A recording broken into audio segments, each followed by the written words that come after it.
Hi there, and welcome to the Spiral Lab live stream. We're so excited to have you here.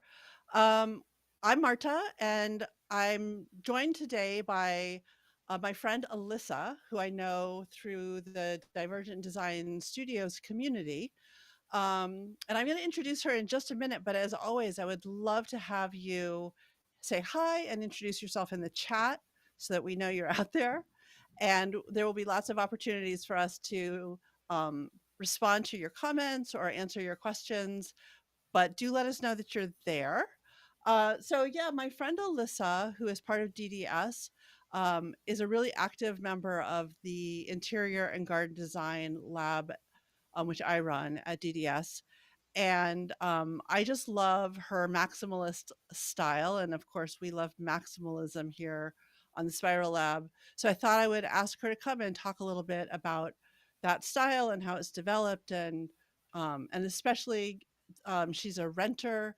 So I know a lot of people have questions about how do you do maximalism as a renter. So we're going to try to touch on all of that. Um, so Alyssa is a 30-year-old queer, disabled, neurodivergent schemer and dreamer, maker of moods, and designer of space and time with a passion for costume design, installation art, collaging, ceramics, gardening, creative reuse, and so much more. She lives in Columbus, Ohio, and makes experimental dark ambient performance art under the alter ego oh, I'm going to say it wrong again. Uh, Asyla. That's it. Asyla, like the plural of asylum. So anyway, without further ado, welcome to Alyssa. So nice to have you here, Alyssa. Yay! Uh, I'm so glad to be here. Yay. Yeah. Um, oh, and Alyssa has a couple of Instagram accounts and some other links in the description below to her web presences, various ways that you can see her and her work. Um, so we're just going to jump right in here. I don't, I don't see anything in the chat. So yeah, let's just jump right in, Alyssa. Um, So one of the things that I've noticed about minimalists, we've done a little bit of a takedown of minimalism lately here on the channel, is that they sort of don't understand that everyone doesn't share their very specific relationship to stuff. They have this idea that stuff doesn't matter, that memories aren't held in stuff, um, that it's just kind of meaningless. And I was wondering if you could tell us a little bit about your own relationship to stuff and objects and sort of how that ties in a little bit to maximalism. Definitely. Mm, Um, well, first and foremost, I'm a very sentimental person. mm, So, growing up, like hand me downs and things from my brother and sister who grew up in the early 80s, those were always like very precious to me. And also, like gifts from friends and things like that. Like, those are things that I really cherish and I like to hold on to and put on display in my house. And like, yeah, I was pretty much always wearing like my brother and sister's clothes growing up. And I've always really liked like thrift shopping and stuff like that. And when I was when I was a kid, one of my best friends, their dad was like an eBay flipper. So every weekend they would go huh. to garage sales, and I would come along with them. And so it was like a really fascinating experience getting to get like an inside peek at like all of these different people's lives, and I started to get really curious about like the stories behind a lot of these objects and things like that. And I don't know, I feel like sometimes I personify things, or like I'll make up narratives in my head if I don't know exactly the story behind something. And um, so that's something I think about a lot. And so there's definitely like a fascination and like a novelty aspect of certain items. And um, I'm definitely a collector when it comes to I really like clowns and creepy dolls. And there's there's a picture I'm going to show you. It's behind me, but to get a better peek at it. I started this little like clown shelf in my office, um, because it's really important to me to keep in mind my sense of silliness and playfulness, and I felt like that juxtaposes in the office really well because Yeah. um, some of the work that I do can be really mundane and things that I just do not want to be doing at all.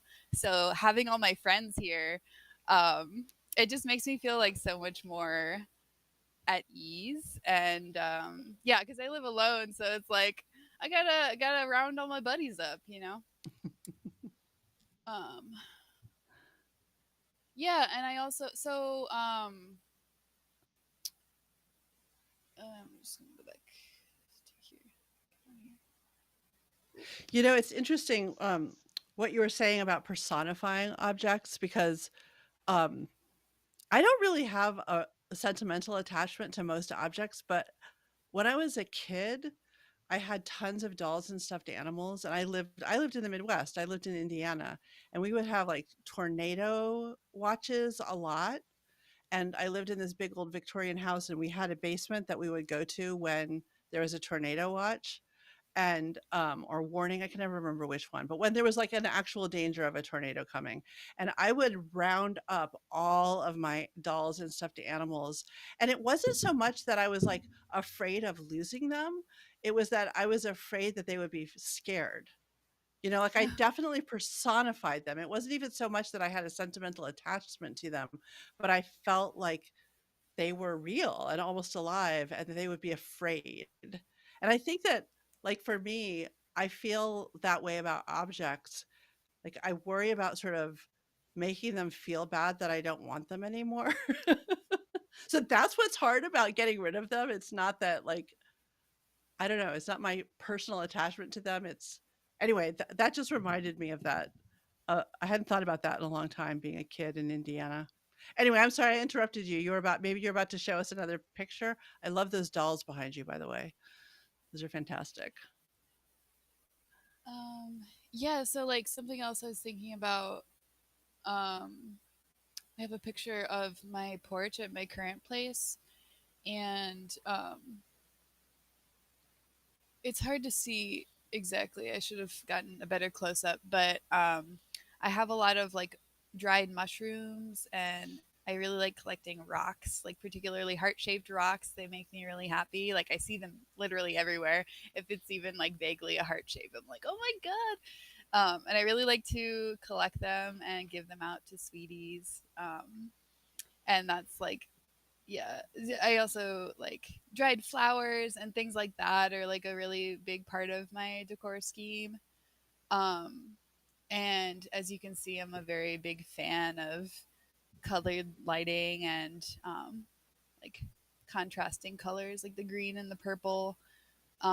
And I do a lot of dumpster diving. So, like, most of the Mhm. stuff that I have in my like porch, and I mean, most of my furniture is like stuff that I found in the alleyway. And that really ties into like how I currently operate. Like, my current relationship to stuff is like I kind of feel like I'm rescuing things, Mhm. like things that are broken or things that are just like in the alley but they're perfectly functional. I'm like, no, this has so much like potential. It could be, you could do something with this, you could fix it up, and like someone needs this, you know. And so here's the other side of my back porch is like projects that I'm working on, like things that I found in the trash or like things that people were getting rid of for free. And like there's this chair, this like giant leopard print chair where the legs are kind of splayed out in front of it. And it's really like I've detached the fabric to it, and it really wouldn't be a difficult repair, but I just need like the right wood slats to support it. And it's been sitting there for a couple months. So, like, sometimes these projects, I deprioritize them, rightfully so, but I am really excited for the day that I finally fix up that chair and it's living in my living room now.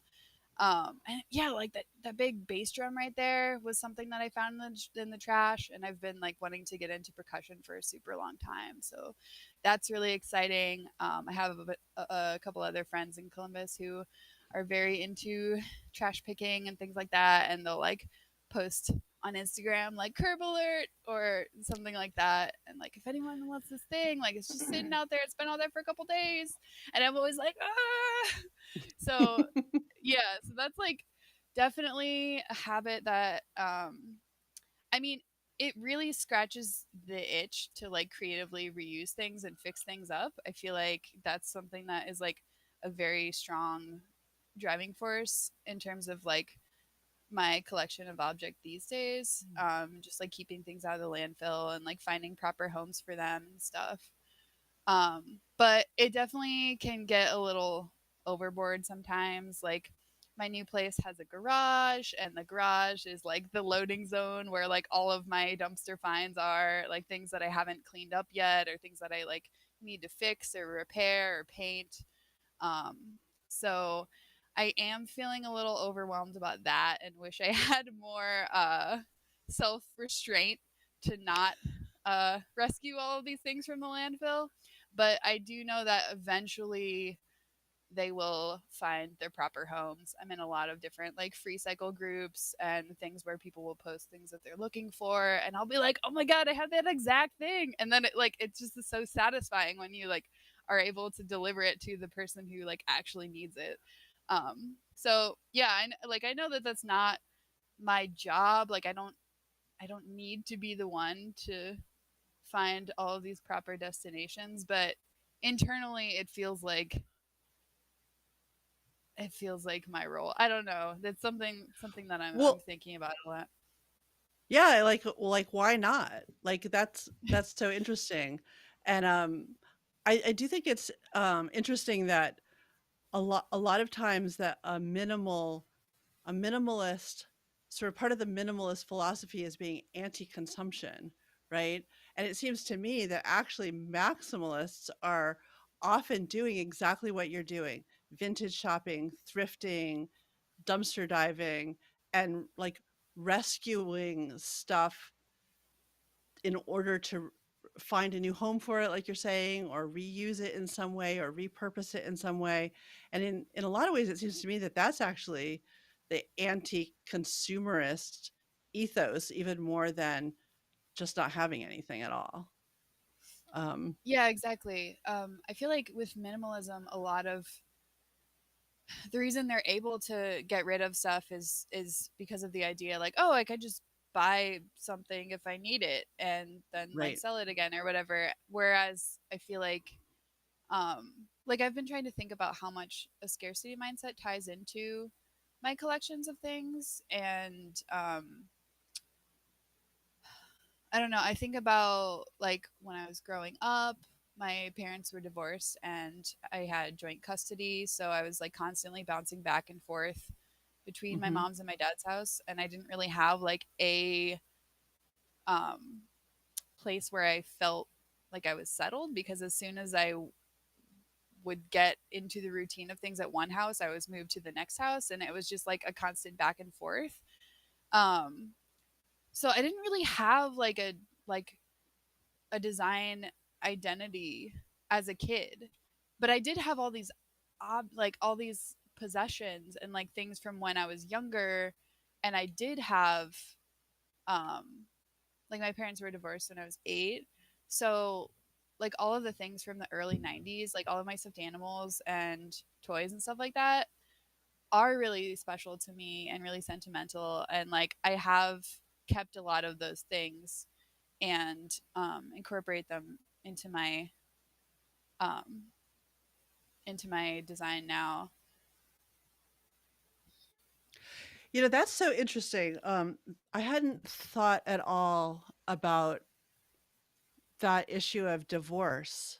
I left my first marriage, but it was when my son was maybe like 12, and he did do that custody thing for a little while, and it was awful and really traumatic for him, actually. My daughter was already in college, um, but I do know that divorce can be like a really destabilizing time in terms of like home for the adult, especially the one who's leaving, which is what Mhm. I was. I was like, I had been a homemaker in the same house where I raised my family for like almost 20 years. And then an almost 30-year marriage, and then I left. And it was incredibly destabilizing. And I moved a number of times. And I feel like um, I've like spent pretty much ever since then trying to like recreate this sense of home and of a sense of safety and security. Um, and like that's sort of so much of what my work is about. But I hadn't been thinking about it from the child's perspective, that like that must be incredibly hard to go from one room to the other where you can't have all of your stuff around you and all of your collections in one place. And I wonder, like I've noticed that for a lot of um the like sort of the maximalists, and especially sort of the practitioners of cluttercore, which we've talked about before on this channel, I wonder if that plays a part. Like if you've been deprived as a child of having all of your stuff in one place, and you do have a sort of sentimental attachment to your stuff, the way that you create stability and the way that you create a sense of home, um, and the like safety and comfort of home is by gathering your stuff and displaying it, right? So that you could always see it. I don't know. That Exactly. just came to Yeah. me, but like I'd love to hear your thoughts Yeah. about that. Yeah, I really think you hit the nail on the head there. Cuz I'm thinking about, so like all throughout college, I was basically moving every year. And when Hmm. I lived with other people, I didn't really feel like I had the ability to lean into my aesthetic inclinations. But then, like, as soon as I lived alone, I was like, all right, I'm gonna turn my entire. I was living in like a little studio apartment, which is like one room, and the kitchen was like part of the same room. The only thing that was separate Hmm. was like the bathroom. I was like, okay, I'm turning my entire apartment into a fort, and it's just gonna be like that for the rest of the year here. Um, I was only in that place for 1 year, and it was like a little studio apartment that was partially furnished, so it had like a twin bed, and but I already had a bed, so I put my mattress on the floor and I flipped the other bed up next to it so that I had like a back wall, and I had like a little couch, and basically I made a fort that went from the top of the mattress all the way up to the edge of the wall, and I had like a little projector in there, so I would project that onto the wall and I would like watch movies, I would play video games. I had like my Super Nintendo hooked up to that. And I would always like invite people over and be like, yeah, let's hang in the fort. And it felt like I was like finally living my like childhood dreams. Like finally. Um Oh, that's so interesting. and I Yeah. had like I'm a really big, so forts have been like a predominant theme for me ever since. Like ever since I did that. It's funny cuz like I was studying civil engineering at the time, and building the fort was what I chose to do while I was procrastinating for like a structural design midterm that I had coming up. I'm like, no, let me just actually build a fort instead of like studying the tension in these like bridges and things that I don't care about.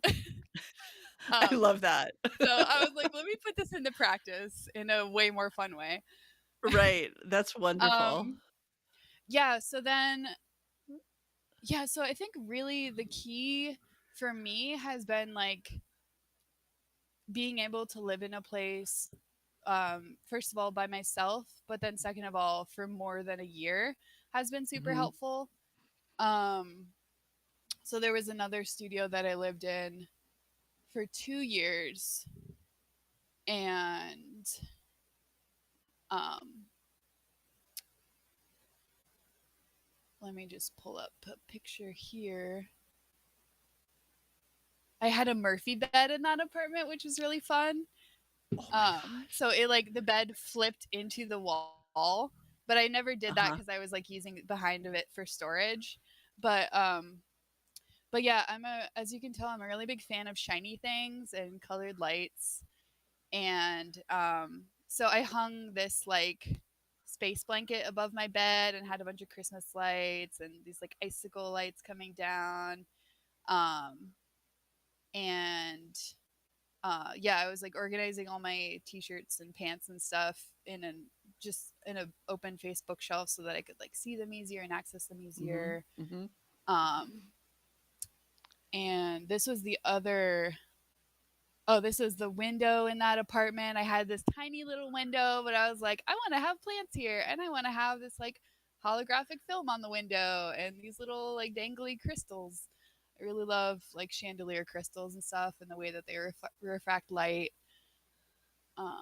And then this was the other half of the apartment. Um, Oh my goodness. I had a projector onto. I didn't really have any like solid walls there because there was like a cutout kitchen counter. So I had this big piece of plyboard that I projected movies and Super Nintendo onto. And I had this giant plant in the corner, which was made me really happy. It was like right next to the litter box, which I hid behind this little chair, so you wouldn't even know it was there. But um, yeah, this I feel like this was the first apartment where I like really leaned hard into my aesthetics. And again, I'm really a big fan of the contrasting lights, the pink and the blue. Um,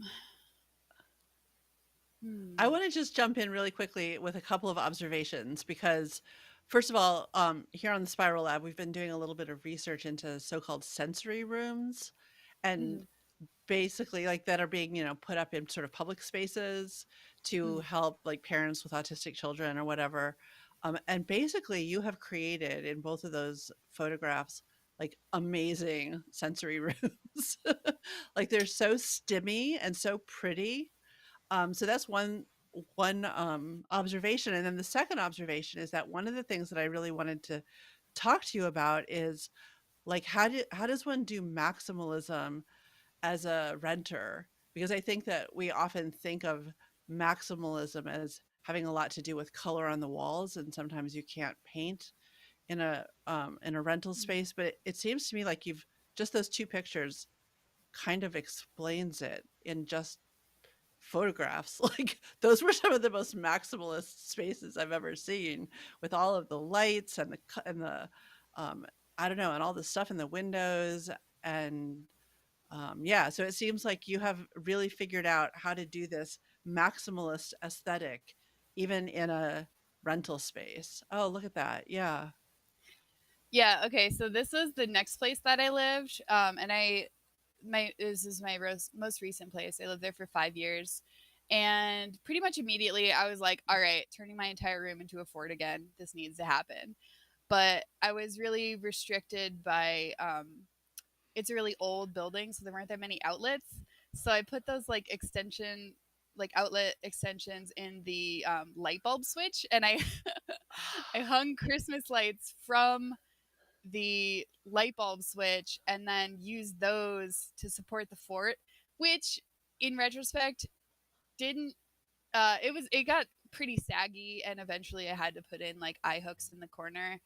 um so like for renters, I will say command strips are really helpful, but also it's pretty easy to fill in holes and like spackle if you have just like normal white walls. um so I definitely screw and nail things into walls when I'm renting, but I am really diligent when I move out about like fixing every hole and like cleaning things up and sanding it down.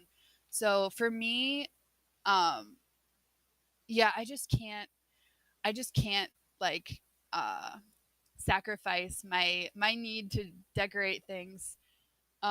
So like this is underside of the fort. This was like I had a canopy on my bed, and so I just like hung a bunch of tapestries and like attached them to the frame of my bed. Um, and again with the shiny things, Yeah. I was like, let me just hang up. I just like taped a bunch of CDs to my wall. And I really love using mirrors to like give more light to a space and add extra portals where it's confusing and you think the room is bigger than it is, or there's more in it than it is if you have like certain things you want to reflect in the mirror. Um, can you see this next? Oh yeah. Yeah, this is Okay, great. so that's Yeah, I really like tinsel and wind chimes, and yeah, most of the things I will either like tape to the wall, or I'll just put in like little nails and then fill them in later. And like things like holographic window film and things like that, and like peel and stick wallpaper. Um, yeah, so that was my last place, and that fort was up for the entirety of me living there, because I was just like, this is who I am, and this is how I want to live. And I, yeah, like I said, I really feel like I was able to like finally embrace my childhood, and like all of those sheets and stuff were from my childhood and like my siblings' childhood, like that cars and trucks blanket, and Yeah. that other like teal and purple pattern. Those were like from my siblings, and so it feels nice to be able to like carry those into my adulthood. These are just amazing. I just realized that I didn't have the tab open to be able to see the chat. And I was like, why isn't anybody chatting? But in fact, they have been. So if you don't They have mind, been. I'm gonna yeah, there's a I don't know if you Oh, can see I'm it, but not there's a able to little see that button right now. up at the top. Oh, You I see can it. I see click it. on the yeah, yeah. So if you don't mind, I think that maybe we'll briefly go to the chat and catch up there Yeah. and see what folks are saying. Um, so Marin is here. John is here. John was on the and Paint are here. They were on the live stream just a couple of weeks ago. Marin loves the dark wallpaper with the leaves, and I did too, and I wanted to ask you about it. Um, John is talking about the pathos of things. That's such a nice way to say it. Um, yeah, Interstellar Hard Drive had a spontaneous thought about recycling oneself, which I kind of like that as well. And says environmental redesign triggers inspiration. I think is what the universe does. What you're both doing. Oh, that's nice. Um, and just jump right in if you have any thoughts about any of these comments, Alyssa. I tend to just sort of rampage through them and forget that I have a guest who might have things to say. um, John says mono no aware. I'm not sure if I'm pronouncing that probably really wrong. A Japanese term that means the deep feeling or pathos of things, the powerful emotions that objects can evoke or instill in us. Wow. So this has been my theory about. Um, so I was just really kind of triggered by some recent minimalist videos that I watched that insisted that like objects are meaningless and that we don't carry our memories in our stuff and that we should just get rid of it. And I was like, that is just so not true for so many people that I know. And that I also suspect that that has a real cultural bias. And I think that John is pointing that out, that this is it's a very culturally specific relationship to stuff that isn't shared everywhere in the world. Um, yeah, that's beautiful. Paint says, "Oh wow, this is speaking to my childhood so much and trauma within my family, the sense of destabilization." Yeah. I'm just so fascinated by that. The way that we can use design, interior design as a way of sort of recreating, restabilizing our sense of home. And I just think that your story is so lovely and such a good example of it. Let's see. Interstellar Hard Drive says you display as you experience. I made museums, which I get that sense from a lot of cluttercore spaces that they feel a little bit like museums. Um, uh, Mona says, a lot of my minimalism comes from just not having spoons. I would love to fix up furniture, but the idea of fixing them up fills me with dread.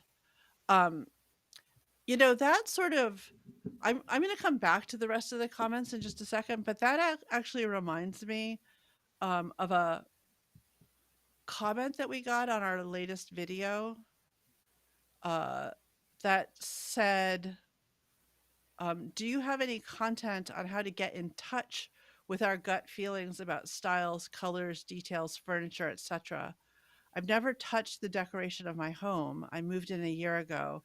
I think that's partly because even if I want to get away from its current state, I don't feel any pull to putting it in a different state." And I mean, I know that a lot of us have like issues with spoons and energy and inertia. And like that's one set of issues. And it's something that I'm definitely dealing with a lot lately myself is just like having energy. But the question about how, like if someone doesn't have sort of an an immediate visceral gut sense of what it is they like in terms of style and color and details in furniture, do you have any, Alyssa, do you have any thoughts about what can help them kind of get in touch with that? Hmm.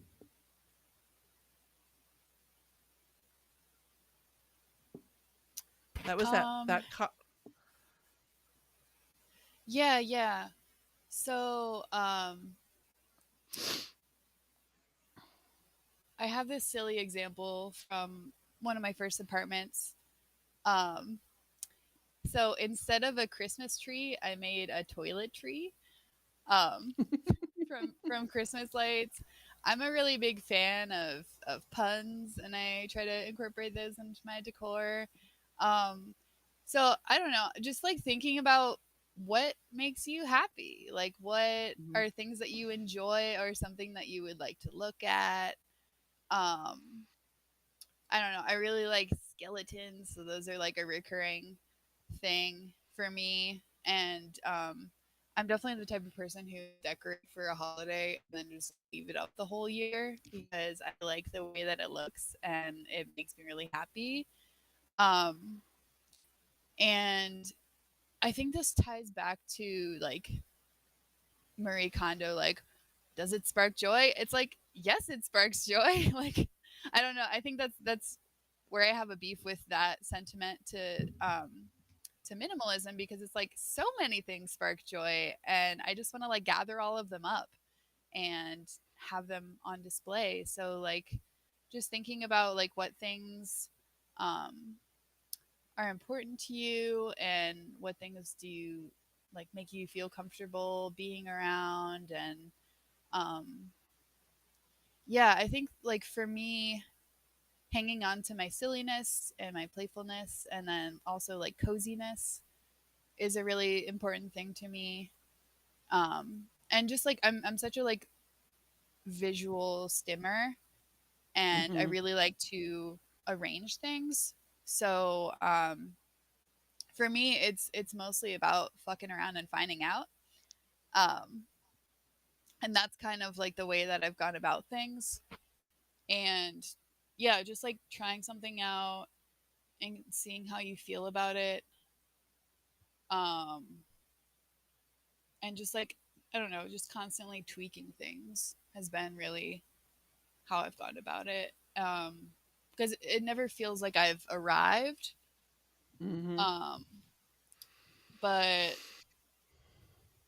yeah, I have another example of I wanted like a little reading nook, um, and I also like the wall that this Chase Lounge was up against was really cold, but I needed a place to store my scarves and stuff, and so I have this like little rack that I hung them on the window or like next to the window Mhm. that serves as insulation and makes it really warm and cozy. And it's also a place to store my scarves. So I like try to think about things functionally. Um, and Yeah, I don't know. Those are some of my initial thoughts as it comes to that. I definitely have more um like functional accessibility related organizational strategies, Y- but I think Yeah, I the was gonna. question was more along like style, like designing. Yeah, I mean, I think that all of the stuff that you've thrown out, the questions that you've thrown out are great ones, and I think that sort of focusing on how do you want to feel in a space is a great way to get started. Like, um, and like, what is it that makes you feel safe and comfortable, and content? What sparks joy? So, like, for Alyssa, silliness is one thing that matters, right? Like being and visual puns. And so she's going to decorate around that. Um, but also, cocooning seems like a theme in in coziness. And so I think thinking about um, thinking about how you want to feel in a space, and then thinking about spaces that you've been in, and it doesn't have to be interior spaces. It can be also like nature, or it can also be other people's homes. Just thinking about like where have you felt most those things, and what were you surrounded by when you felt the way that you want to feel in your home, I think is a great idea. But I did want to Mm-hmm. also ask you the sort of more functional question, because Mm-hmm. I do think that some people get a little bit a sense, like there has been this sort of question about spoons and how do you manage it all. Like it's a lot of stuff, and a lot of stuff to keep track of. And I'm wondering um, how do you sort of organize your life in ways that help you not feel kind of overwhelmed by your stuff? If you have thoughts about that. Yeah, so there are definitely some um like there are nooks that are more aesthetically pleasing in my house, but then there are also like functional nooks where like this is in my kitchen, which is right by my door. So it's definitely maximalist, but like perhaps not as pleasing to look at. But Mhm. I have a bunch of crates with various things that I do frequently, so that I can like move them around if need be. And um, like there's a crate for my gardening tools. There's a crate for cleaning. There's a crate for um, like if I'm going on a trip, there's like snacks and things that I can take with me. And there's a crate for like projects that I'm working on and like outdoor things and like painting and compost and recycling. And um, I reuse a lot of materials. So I have like a bag full of toilet paper tubes and um, like foam and bubble wrap and newspaper and things like that. Those are all things that I like reuse pretty regularly. And I do tap dancing. So like those boards that you see with the little pool noodle cutouts, those are like my tapping boards. So I just kind of like Mm. prop them up when I'm not using them and put them down when I am. Um, and then my back door right before I also have like a bunch of different things that are just like hanging up and ready to go, like my hats and my bags and my coats and scarves and things and masks. And like I really like to swim, and I obviously haven't been recently because it's winter here in Ohio, but I have like a towel and bathing suit and that sort of stuff, like adventure related things and like sunglasses and stuff, like on the top shelf. So those are like right by the door that I can grab. And also, like, I have a to go bag and a little like caddy with toiletries and stuff like that. So that's helped make it easier if I ever have to like leave for a few days or something like that. Um, and also, in going back to this picture in my porch, I also have some little shelves like right outside my back door of like my ceramics tools for when I'm going to ceramics classes, and like bike gear, garden stuff, tools for like repairing things. I have those like all readily accessible because I usually work on those things outside. You know, it's interesting. I think that if you watch a lot of interior design YouTube like I do, you can get this idea that interior decor, as they talk about it, is stuff that you like buy at Target or you buy it at IKEA, right? That it's like stuff that you get that is specifically intended to like be pretty and to like match the other things that you have in your home. Um, and I think that we have this idea that the actual stuff of our lives, right? The stuff like the scarves that we wear and the tools that we use and the art supplies that we work with are, I don't mean you and me, I mean sort of in the world of interior design, there's this sense that that's not decor and that in fact it should all be hidden away because somehow it's clutter or it's ugly. And I really like love the way that you just embrace that your stuff is your decor. And and I think that when you embrace that and you love your stuff, like, why wouldn't you just want to have it out where you can see it and have access to it in like really visible ways? So I love that. Yeah.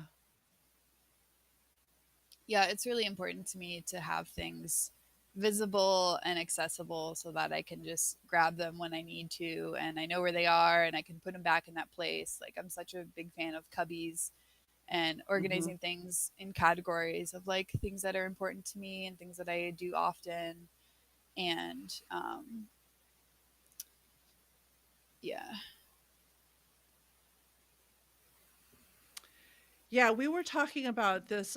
We've talked about this very issue several times now on the live stream, or actually in the last video that Gray and I did. We talked about open shelving in the kitchen and how Mm, like the sort of um, I don't know, the conventional wisdom is that you shouldn't have like too much stuff on open shelves because it's unsightly and it gets messy and um, you know you should put everything tucked away. But I was talking about that out of sight, out of mind issue that so many of us mm, have, especially neurodivergent people, and that I like we've actually just put bookshelves in our kitchen where we have all of our pantry items because if we can't see the food that we have on hand, we forget that we have it. Like if it gets shoved into the back of a cabinet, like you just sort of eat the first layer and then you forget yeah. that anything else is there. So like shallow bookshelves are the solution that we've come up with. And the same with clothes. Like I know that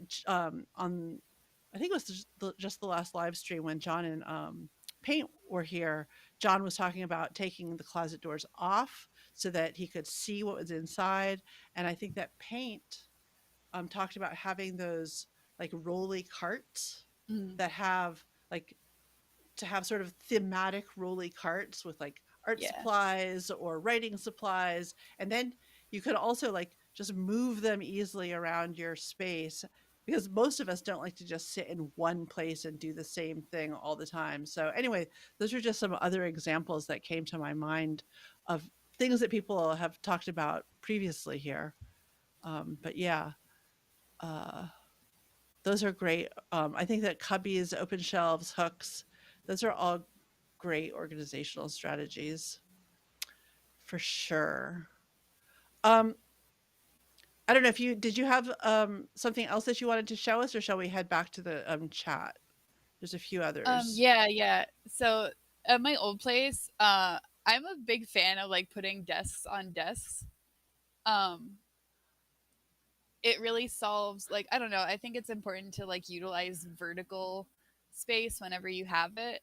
And I was working from home at the time, and so like that front table was my workstation, and I wanted to Hmm. make sure that like all of these things that I needed were like easily accessible to me. So I literally just put a table on top of another table, and then had some like little cubbies in there, which with things that I needed to access often. And that worked out pretty well. It looked a little goofy, but it also gave me No, more room for like my plants and like getting them the light that they needed. Um, I love and this so much. I have to say, I'm feeling totally inspired. And I don't know if Paint is still in the chat, if he's still watching, but Paint has multiple desks all over the house. And this is like a new strategy for you, Paint. Now you can put desks on top of desks. I think yeah, it's brilliant. Totally brilliant. So what's yeah, this? This is beautiful like too.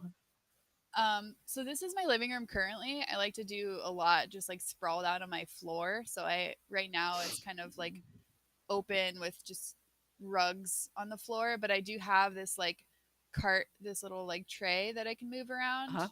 Uh-huh. And I like to do a lot of collaging. So it's nice to be able to like, I have a big cutting mat that I can just like take off and move to wherever I need. If I want to like work at a table, I can take it off. And then I can also like move the entire um, tray, like the double tiered tray. I can move Uh-huh. that around anywhere, which is nice. I eventually want to bring in like a coffee table because I really like just floor sitting. I don't really have like a dining room table at this moment. I'm trying to work on that.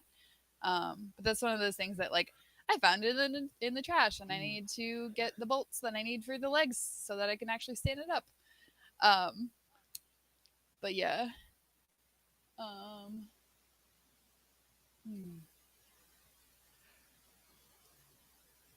One of the things that I'm Yeah, noticing let's. about your house, oh, sorry. I was just gonna say it looks so like I know you said that it's always a work in progress, but it really looks so done. Like, and I know that you've only been living there for a while, but like my house just never feels like I like I don't know, I work on the sort of maximalist design of it, but then I kind of like lose track and I don't know, I really admire how much you have embraced this and how beautiful it all looks. Like it just looks so beautiful. Well, I'm I really mean, impressed. you're seeing the nooks that are done. Right. Um, but like stuff like my kitchen, that's just like always in a state of chaos because I need it to be functional. You know, like Right. there's certain nooks where I've like really leaned into like making it super cozy and aesthetic, but then there are also things that like I need to be functional. Like I've been wanting to paint my kitchen and I started painting it, and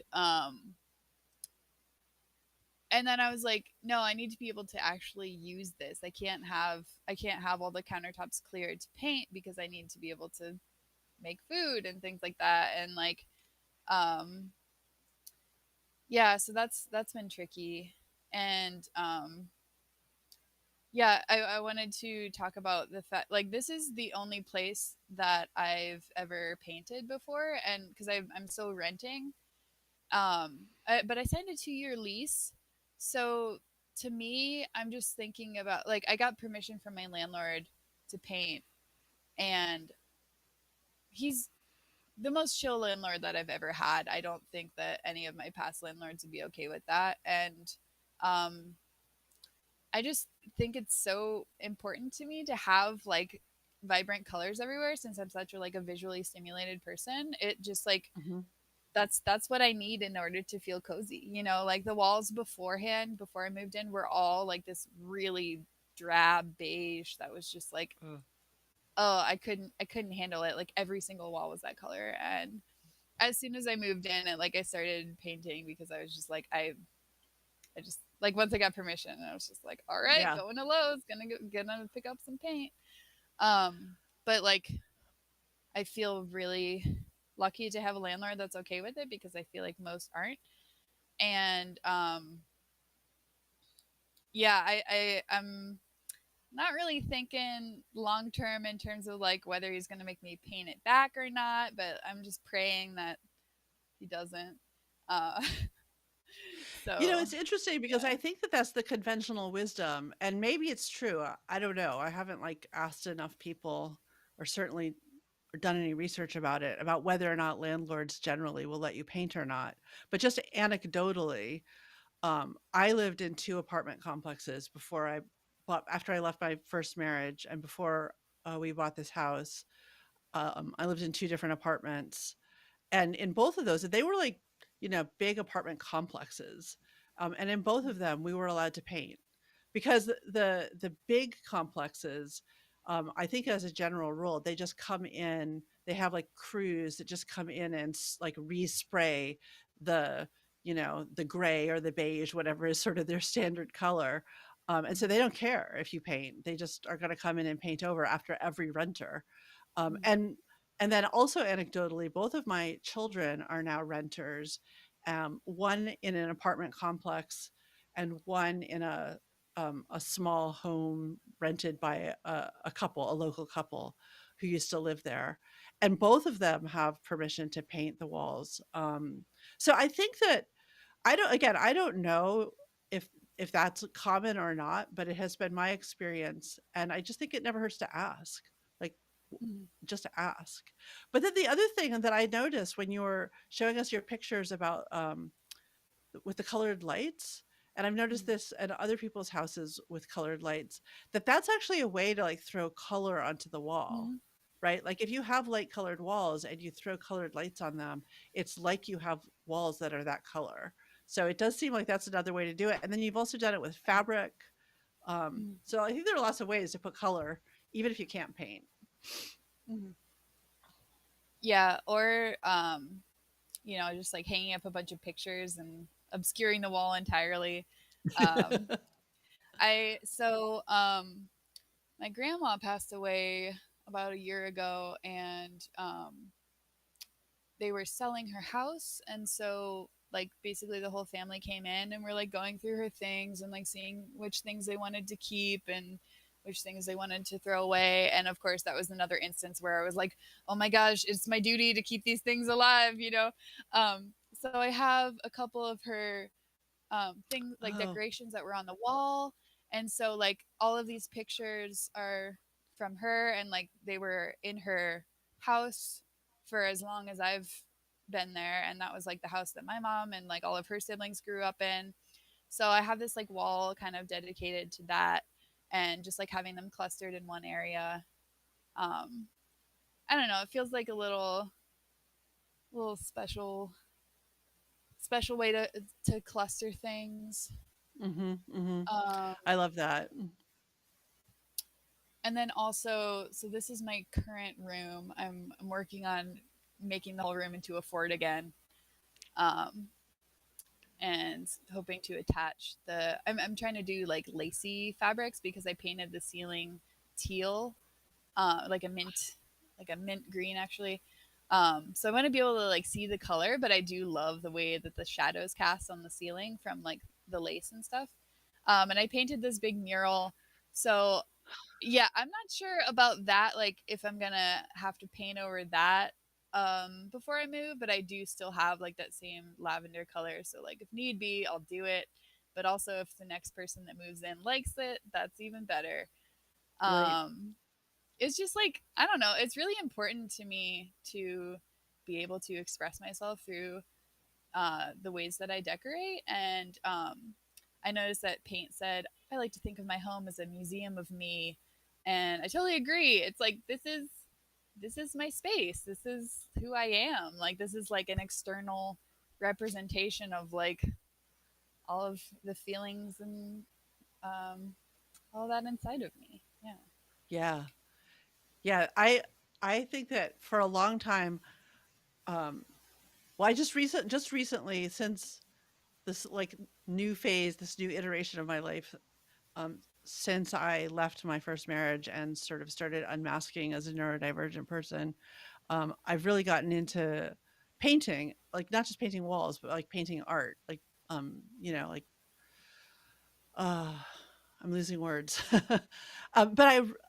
But I sort of thought, oh, I've never been an artist before. Like, where is this coming from? And then recently, I've realized that my whole life I've been painting walls and decorating homes and rooms and collecting things and trying to make my interior space look beautiful in ways that are really pleasing to me and my family. And that's absolutely related. Like that's that like my home has been my canvas for my whole life. And it's only just Mhm. recently that I've sort of shrunk that interest to like literal canvases.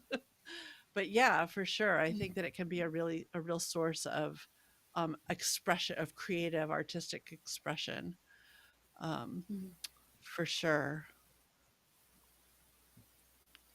Um I think I'm going to quickly go back to the last of these comments just to make sure that we touch on all of them before we finish up. Um, Interstellar Hard Drive says, "I think the tricks is our nooks, nested wonder." And yeah, Mhm. I've been thinking about that. I don't think that my house is really big, and it feels even bigger now that my son isn't here. It feels kind of too big, and I'm kind of having this craving to move into a small apartment.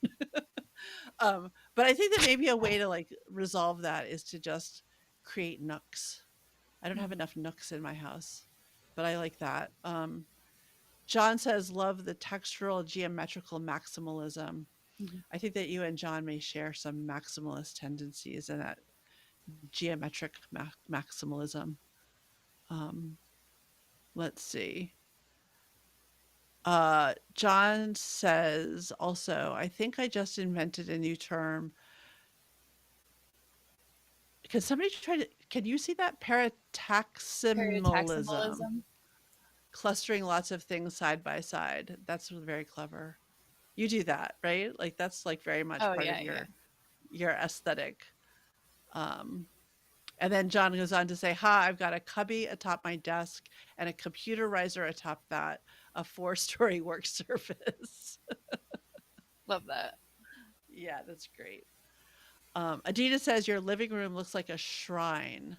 Mhm. I think that that's actually I think that Adina has, like, actually articulated what I was trying to articulate about, like, saying that it looks so done. I don't Mhm. really mean done, but, like, it feels, like, intentional and cohesive, and I'm sure it changes over time, but at any given moment, it does have that sort of sense of almost, like, sacredness. Like, Mhm. it's really beautiful. Thank you. Yeah, here's a close up of the actual shrine. Ah, so you do have a shrine. Oh, wow. Yeah, Wow. so um yeah, so a lot of these candles are like also from my grandma. So yeah, I've collected like all of those candles together and lots of little like jewels and crystals and rocks and beads and yeah, I would say my biggest piece of advice in terms of decorating is trust your gut. And Mhm. so like that's been like a permanent fixture on my shrine is because like I need to remind myself of that often as well.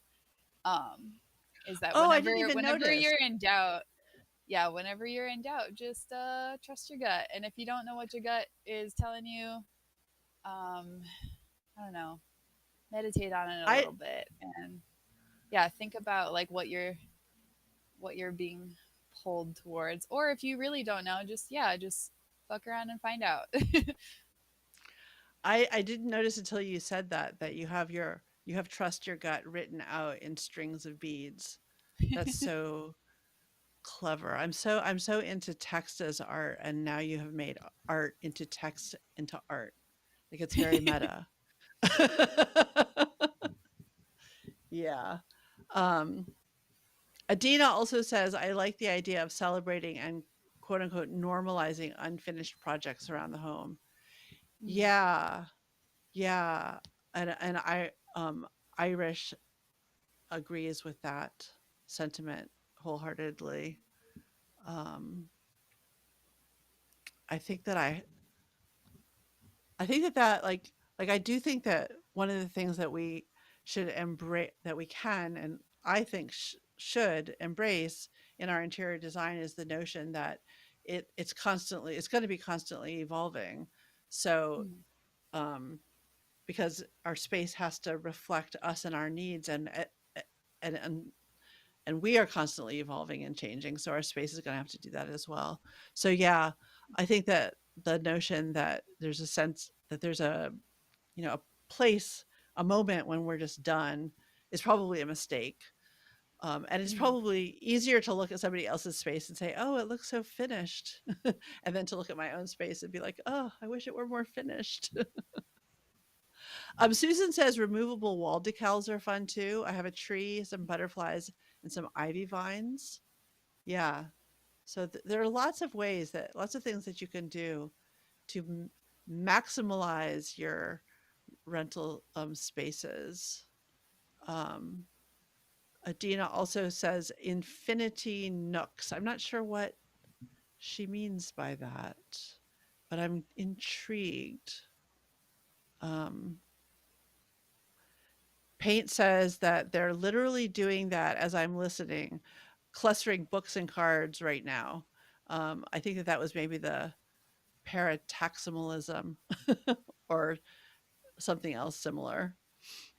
And Adina says, "Oh, I love it. I was thinking it would be such a lovely space to be, move and pray in."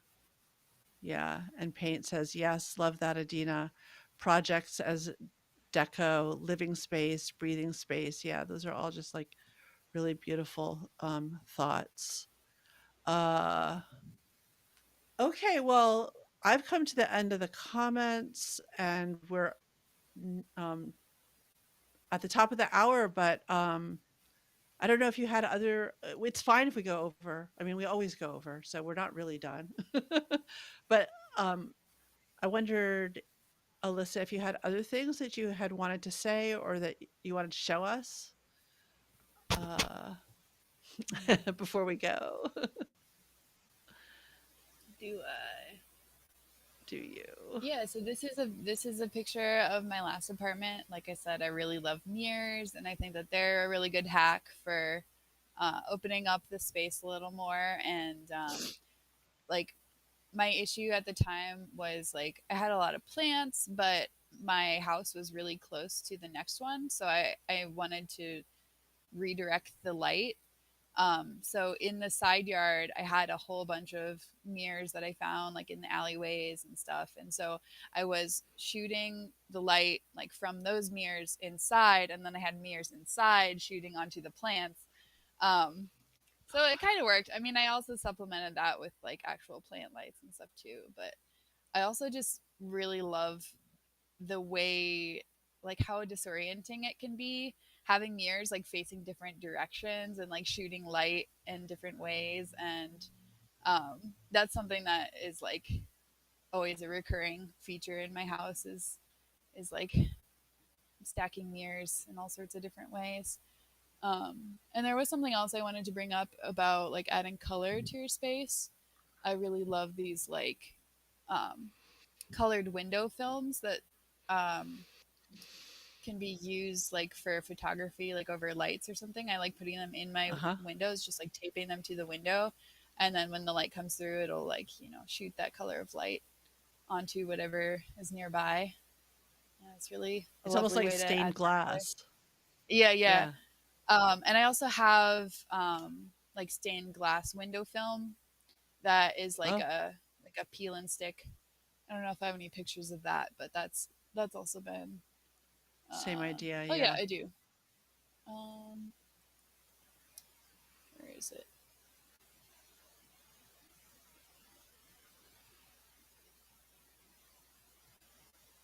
Yeah, there you can see it on the window there. It's like a little stained glass pattern, and then I also have the like holographic window film in the upper window that shoots Hmm. rainbows in when the sun hits it. It's so beautiful. But yeah, the there are definitely parts of my house that like look very cohesive and done, but then there are also like other parts that are in total disarray. And yeah, for me, it's been um I felt like I've been in this like weird purgatory where I'm just like, oh, there's so many projects that I want to work on. There's so many things that are like left undone, and it's there's been a lot of like tension inside of me with that. Uh huh.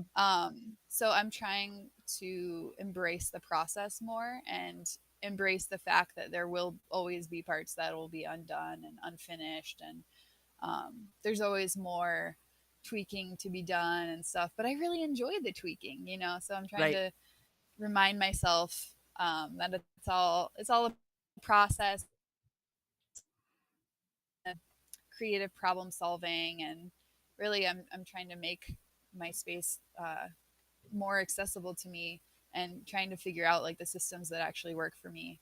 Um, so those are, yeah, some of my thoughts about that. Yeah, it seems like a very sort of design thinking way of approaching our homes. And also, like I was saying, like if you are a creative, artistic person, I think that you can just embrace your home as your canvas and Mm, feel like it's okay if it's never done. Like it's just like maybe that was what Adina meant by infinity nooks. I love that. Anyway, just the idea that like it's always in process, and that the sort of the getting there is as important as the destination. mm, I mean, as artists and as creative people, I loved that. Um, oh, oh, paint. I think maybe Adina was talking about something that Paint had said, and now Paint is clarifying that I meant to say infinite nooks. I think that that is what is brewing with my absurd amount of desk space. Yeah, yeah, I'm feeling really inspired by this idea of nooks. Um, and I'm also really glad that you shared that not all of your like not every nook in your house is like gorgeous or or cohesive or complete as the a few of them that you've shared with us, because I do think that that kind of normalizes for mm, others that like this is just a process, and that um wherever you are in it is fine. mm. um yeah. Yeah, I wish I would have gotten some pictures of my garage, because that is an absolute clusterfuck right now. Like it's like I can't even be in there without my stress levels raising like all the way up. uh But gonna try to do some serious spring cleaning. There's like a free store that's happening this weekend, so later on today and tomorrow I'm just gonna be like gathering things that I definitely will not use and think other people could use, and gather all those up and take those over. But I've just been ignoring the garage for the past few months because it's been so cold. Um, but yeah, I think, yeah, I'm trying to get better about having there be like constantly things going out instead of just like hoarding. I definitely have a mhm, lot of shame about like my hoarding tendencies, but yeah, I've had like pals that are close to me that one in particular told me that my house feels like a castle of sentiment, and they told me that, and I was just like, oh, like that's really what I'm going for. And I yeah, it's really hard to dispel shame about about hoarding. I do want to give a shout out to, there's this podcast called the Clutter Chronicles.